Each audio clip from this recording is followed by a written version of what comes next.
The views, thoughts, and opinions expressed during this or any broadcast belong solely to our guests or our hosts. These broadcasts do not represent or reflect the views of their employers, sponsors, or affiliated organizations.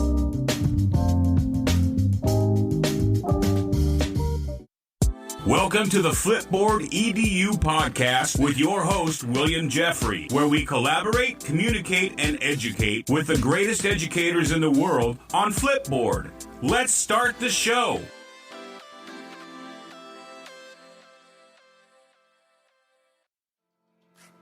Welcome back, Flipboard fam. This is your favorite coach, Coach Jeffrey.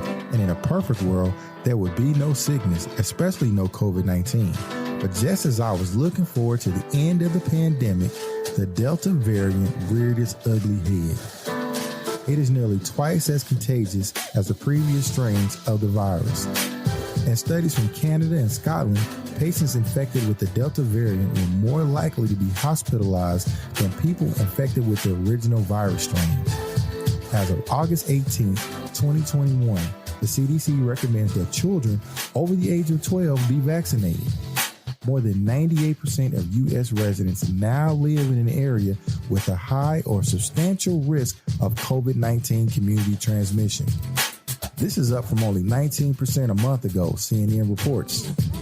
In this episode, we speak to the education community about starting school with COVID-19 in 2021. We asked various educators to share their thoughts on masks, vaccinations, and their hopes for the school year. So like we always do at this time, let's collaborate, communicate, and educate with the best educators in the world right here on Flipboard EDU Podcast.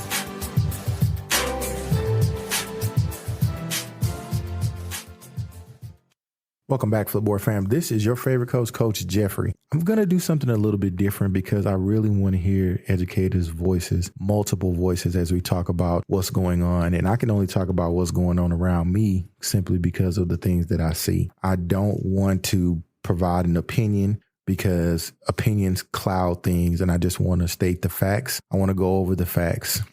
In this episode, we have a couple of recordings that come from just the situations that are going on in the state of Texas. Specifically, there is a disability rights group that's suing our governor over the ban for the mask because they feel that students with disabilities are at risk for catching the Delta variant. And this originally appeared in the Dallas Morning News. Also, too, we have Rachel Treisman from NPR's recording of how a Texas school made masks part of his dress code to get around Governor Abbott's ban. And then we look at how local leaders in Texas are defying the governor's ban on mask mandates. This is just, what's going on around us as we try to go back to school. One of the issues that happened in a Texas school was that there was a Meet the Teacher night. And during this Meet the Teacher night, the teacher had on a mask and one of the parents pulled the mask off of the teacher during the Meet the Teacher night. It's a lot going on with people and people being on edge and teachers being on edge and educators being on edge. So just something to keep in mind. I want to play these things for you and just to show you, give you a glimpse of what educators are now having to go through in this second round of COVID. And it's very eye-opening. Just take a listen. The coronavirus is again tearing through Texas. Infections, hospitalizations, and COVID deaths are all up. In fact, just today, Governor Greg Abbott's office says he tested positive, though he is not symptomatic. He's being treated at home. As NPR's John Burnett reports, the diagnosis comes in the midst of a battle between local leaders and the governor, who's been threatening to sue leaders who are telling children to wear face masks. In Texas, nearly 3 million public school students under 12 are headed back to classrooms this month. They're too young for vaccinations, and some public officials are alarmed. It breaks my heart to picture these kids in the classrooms, 100% capacity, no mask, with a more transmissible variant. Lena Hidalgo is county judge of Harris, which encompasses Houston, with the nation's 7th largest school district. Houston has joined Dallas, San Antonio, and Austin in a public health mutiny by telling students and staff they have to wear masks on school grounds. As elected leaders, we are responsible for the health and the safety of the community, and that is the responsibility that school superintendents and principals have right now when it comes to our children. Texas has turned into a checkerboard of differing school rules regarding masks. On Sunday, the Texas Supreme Court sided with Abbott and instructed Dallas schools they could not force masking. Dallas, however, remains defiant, saying protecting children from the Delta variant is more important than following orders from Austin. Some cities have gone even further. San Antonio is not only sticking by its mask mandate, but it's requiring all teachers to be vaccinated. A separate court ruled in favor of San Antonio. Scott Braddock is editor of the Quorum Report, a statewide political newsletter. Now you have officials at the local level saying, at least if you're not going to help us, get out of the way. But that doesn't seem to be where we're headed. Abbott has doubled down on his laissez-faire mask rule. The path forward relies on personal responsibility, he said in a statement, not government mandates. Other school districts are backing down from forcing students to wear masks, either to stay away from litigation or the governor's ire. Politics are also a factor. Texas's biggest cities are going their own way because that's where the Delta variant is surging dangerously. Intensive care units are so overwhelmed that some cities, such as Austin and San Antonio, have erected overflow tents in parking lots. Abbott has appealed to out-of-state health workers to come help out overtaxed Texas hospitals. While the governor stresses personal choice, the State Health Services Department is unequivocal with this PSA. When parents ask me if they should get their children vaccinated for COVID-19, I recommend that they get that child the vaccine. Meanwhile, critics are blaming the nation's COVID spike on unauthorized migrants at the border. It's true that Texas is experiencing an unprecedented flow of migrants crossing the Rio Grande, more than 200,000 encounters last month, surpassing a 20-year high. Some of them do carry the coronavirus, but that doesn't mean that diseased foreigners are somehow driving the pandemic. This is an old trope. It's been around for a long time. Dr. Joe McCormick is a former CDC epidemiologist who's been at the University of Texas School of Public Health, Brownsville campus, for the past 2 decades. Given the level of transmission in the country, you could not possibly have a few thousand people coming across the border and going to their families in various parts of the country. Epidemiologically, it doesn't work. This, says Dr. McCormick, is a pandemic of the unvaccinated. As of today, fewer than half of Texans are vaxxed, and the vast majority of hospital COVID cases are people who never got the jab. John Burnett, NPR News, Austin. A Texas school made masks part of its dress code to get around Governor Abbott's ban. A school district in Northeast Texas has found a creative way to get around Governor Greg Abbott's ban on mask mandates. The Paris Independent School District will now require students to wear masks as part of its dress code. The Paris ISD Board of Trustees said in a statement that it believes the dress code can be used to mitigate communicable health issues and amended it accordingly to protect the district's students and employees. The Texas governor does not have the authority to usurp the Board of Trustees' exclusive power and duty to govern and oversee the management of the public schools of the district, it continued. Nothing in the governor's Executive Order 38 states he has suspended Chapter 11 of the Texas Education Code, and therefore the board has elected to amend its dress code consistent with its statutory authority. It will revisit the change monthly. The board made its decision after an emergency meeting Tuesday, when parents, district employees, and local doctors discussed the subject for more than an hour, according to the Paris News. The change to the dress code is not permanent and will be revisited at each monthly board meeting. Abbott, who announced Tuesday that he had tested positive for the coronavirus despite being fully vaccinated, has been fighting with local governments over masks for months. In July, he extended an executive order that prohibits government entities, including school districts, from requiring face coverings. Local leaders in cities including Houston, Dallas, San Antonio, and Austin have defied the order and left their mask mandates in place. Now you have officials at the local level saying, at least if you're not going to help us, get out of the way. But that doesn't seem to be where we're headed, Scott Braddock, the editor of statewide political newsletter The Quorum Report, told NPR. The Texas Supreme Court handed Abbott his first legal victory over the weekend when it struck down temporary restraining orders that enabled 2 counties to institute mask requirements. This story originally appeared in the Morning Edition live blog. Disability rights activists are suing Governor Abbott over his COVID executive order, which prohibits mask mandates. It's the latest move intended to protect kids in school while COVID hospitalizations and deaths climb across the state. Here to talk about this is disability rights Texas attorney Robert Wintrow. Thank you for joining us. Thank you for having me. You know, your lawsuit claims that Governor Abbott's order violates the Federal Americans with Disabilities Act. Could you kind of lay out your case for us? Why is that?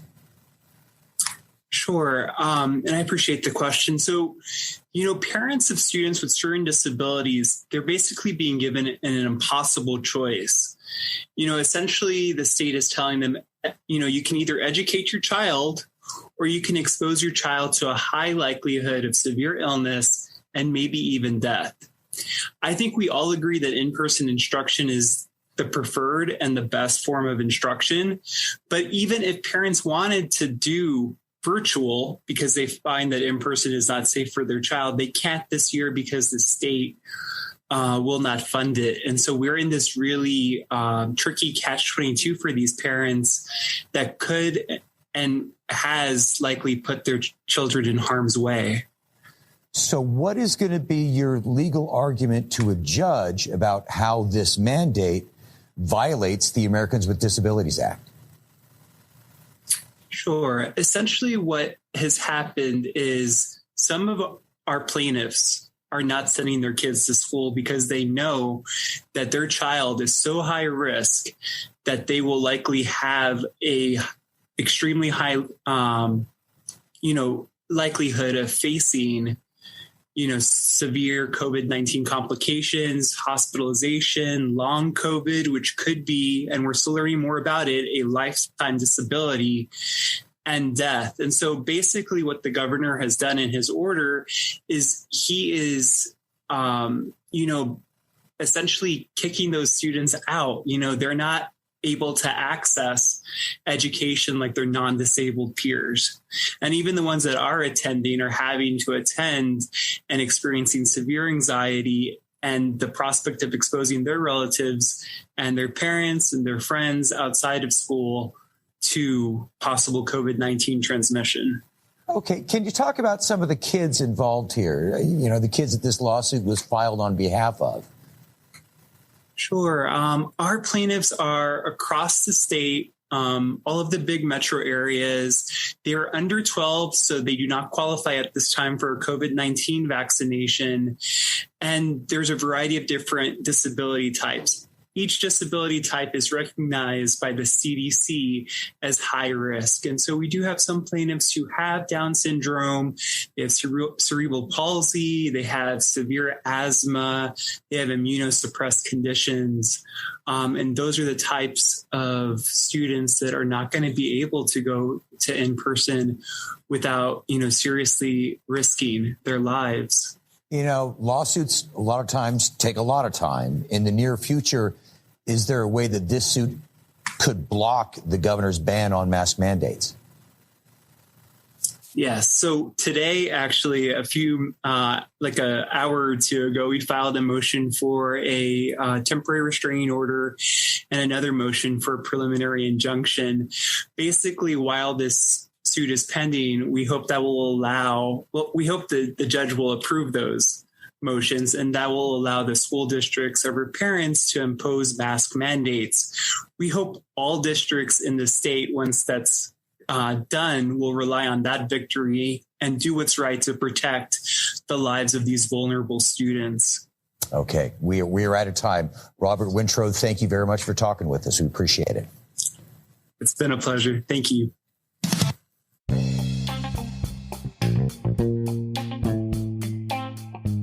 Subscribe to our Flipboard EDU podcast magazine.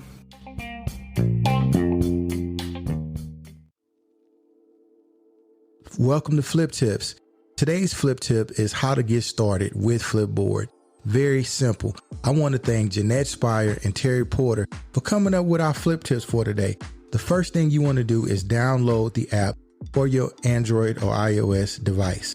The second thing you want to do is you want to create an account.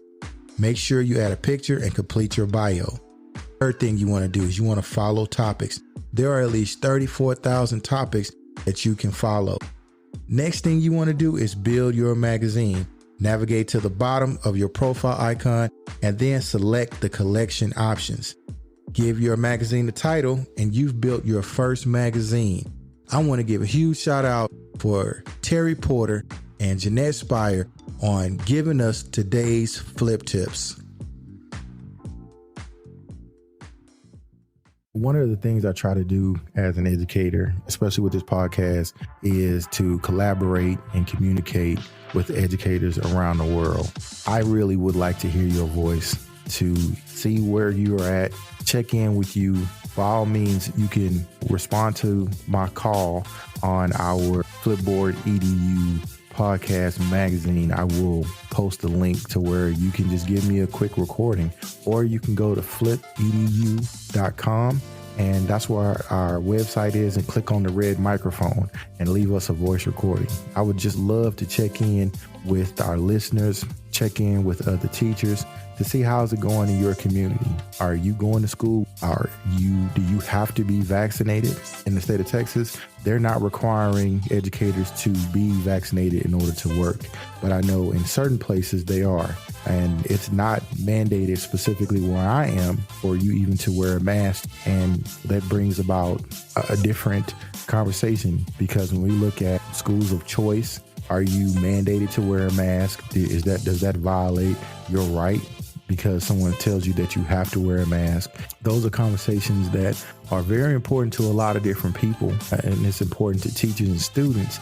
However, what's also still important to teachers and students is we have to teach students in order to be viable citizens. And the ones who really get the short end of the stick every single time, whether we had a pandemic or not, are students in poverty. I'd just like to know from you, the listener, hit us up on our website. That's flipedu.com, and click on the red microphone. Leave us a message. I would love to hear from you. Just what's going on in your neck of the woods. Of course, I can't be there, but I would love to give you my platform, and you're welcome to. I'm just going to ask that not too much profanity. Just a little bit is okay. But we just want to check in with you and how you're supporting yourself and how family is doing, and also to your coworkers. Being a teacher, you give up a lot, and we also want to make sure that we're supporting each other. So this is what's going on in my neck of the woods. I want to thank you for tuning in. I want to thank Crystal Vanderboom and Aileen Laylor for editing this episode. And I want to thank the guests who had to back out of it, looking at what they had to do and how their school district looked at them talking about it. So I want to thank you for being honest. But I also want to thank my school district for allowing me to have this platform to talk about things like this and to get perspective from around the world. It's not necessarily smiled upon that people are talking about this issue. So I'm very thankful for Stephen Galloway and Paul Moody and our school board, who has allowed this platform me to continue to do what I do, and I love it. And I also want to thank Flipboard for giving me this platform in order to do what I do. All of what we talked about today is found in our Flipboard EDU podcast magazine, and you can click on the links. There is the article about the disability rights from the groups that sued Texas governor over the ban of the mask mandates, the NPR article by Rachel Treisman, the Texas school made masks part of its dress code. The local leaders are defying the governor's ban. That's the NPR article by John Burnett, and that is found in our Flipboard EDU podcast magazine. So thank you for listening, and we'll get back to some good stuff next week. Leave us a recording on our flipboard.com and red microphone, and we'll play it. So thank you for listening.